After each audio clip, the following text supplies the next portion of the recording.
So in case you were wondering why exactly the Marvel logo has been all but removed from Helstrom and they're trying to ignore it, it's because Disney and Kevin Feige did not want a R-rated property connected to the MCU.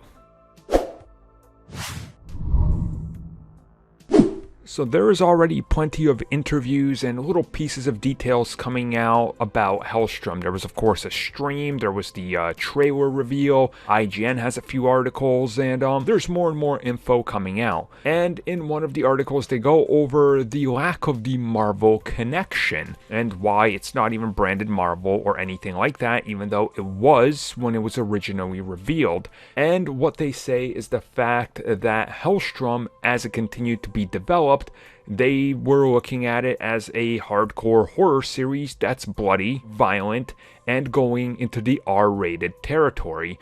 When the series got under evaluation, they came up with the decision that this was not going to be branded a Marvel series and would be a sort of in association. It's a Marvel series, but it's being removed from any connections to the established MCU and the connections it might have had because of its violent nature and the R-rated nature to it. They just did not want to be connected to it. So Disney, Kevin Feige, and everybody agreed, this series, we want none of it. Now, certainly when you look at that Helstrom trailer, you don't know that that's a Marvel series. There's no indicator. There's no Marvel-isms. Is that a thing? Marvel? I don't know what I would call it. Anyways, it doesn't have that Marvel flavor. Like, if you go look at the Netflix series, for example, each one, you could tell it's a Marvel flavor, right? Like, even if it didn't have the Marvel logo, you could be like, that looks like a Marvel show.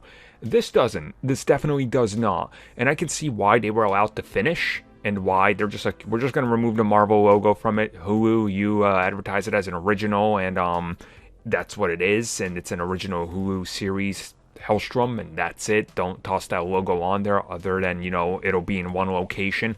Sort of think of this like the old Marvel movies, right? It had the Marvel logo that scrolls before it, but it wasn't the Marvel Studios logo. And then there was even those offshoots like, you know, Punisher Warzone, which was like, Max. Wait, what? That's a brand now? Well, it lasted like 2 films. So again, if you were wondering, there you go. It was Marvel. Marvel and Disney did not want that. Now, should this worry you about the future of R-rated and bloody content? Yes. Yes, it should.